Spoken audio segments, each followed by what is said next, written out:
আজ যে রেমিটেন্স বাংলাদেশের অর্থনীতির প্রাণশক্তি, তার ভিত্তি স্থাপন করেছিলেন শহীদ প্রেসিডেন্ট জিয়াউর রহমান।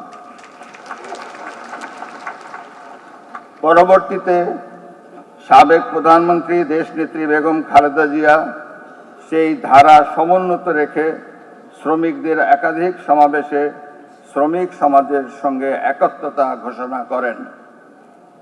তিনি শ্রম আইন 2006 প্রণয়ন ও শ্রম কল্যাণ ফাউন্ডেশন প্রতিষ্ঠা সহ শ্রমিকের অধিকার, কর্মসংস্থান ও কল্যাণের ভিতকে আরও বিস্তৃত করেছিলেন।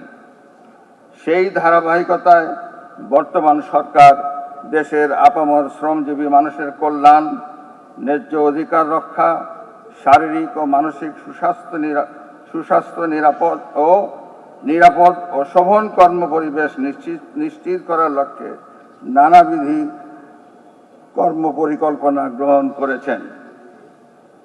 সুপ্রিয় ভাই ও বোনেরা, সরকার প্রতিশ্রুতি অনুসারে শ্রমিকদের কল্যাণে ঘোষিত কর্মপরিকল্পনার সবগুলোই ধাপে ধাপে বাস্তবায়ন করছেন। দায়িত্ব গ্রহণের মাত্র 2 মাসের মধ্যে সরকারি মালিকানাধীন বন্ধ চিনি কল, রেশম, পাট ও শিল্প কলকারখানা চালু করে কর্মসংস্থান বৃদ্ধির উদ্যোগ নেওয়া হয়েছে। চলতি বছরের 6 মাসের মধ্যে পর্যায়ক্রমে 6টি পাট কল চালু করার চিন্তা ভাবনা রয়েছে। সম্মানিত মালিক ও শ্রমিক প্রতিনিধিবৃন্দ, শ্রমিক ও মালিক পারস্পরিক আস্থা সম্পর্ক, সহযোগিতা ও সৌহার্দ্যপূর্ণ কর্মপরিবেশ অত্যন্ত গুরুত্বপূর্ণ।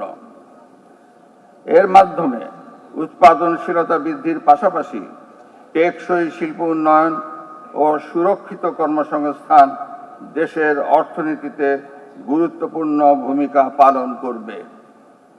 শ্রম খাতে শিল্প সম্পর্ক বজায় রাখা ও শ্রমিক মালিকের অধিকার নিশ্চিত করার লক্ষ্যে ট্রেড ইউনিয়নের কার্যক্রমকে উৎসাহ প্রদান করতে এই সরকার সচেষ্ট। কোনোভাবেই এই অধিকারকে উপেক্ষা করার কোনো সুযোগ নাই। কোনো স্বার্থান্বেষী পক্ষের প্ররোচনায় শ্রম অসন্তোষের মতো কোনো বিষয়ে যেন শ্রমিক ভাইয়েরা জড়িয়ে না পড়েন, সে বিষয়ে সকলকে সচেতন থাকার পাশাপাশি দায়িত্বশীল আচরণ করার জন্য সংশ্লিষ্ট সকলের প্রতি আহ্বান জানাচ্ছি। বর্তমান সরকার দায়িত্ব গ্রহণের পরপরই বাংলাদেশ শ্রম সংশোধন আইন 2026 পাস করেছে। এটা আন্তর্জাতিক শ্রম মান অনুসরণপূর্বক শ্রমিকদের অধিকার আরও সুসংগত ও সুরক্ষিত করা হয়েছে।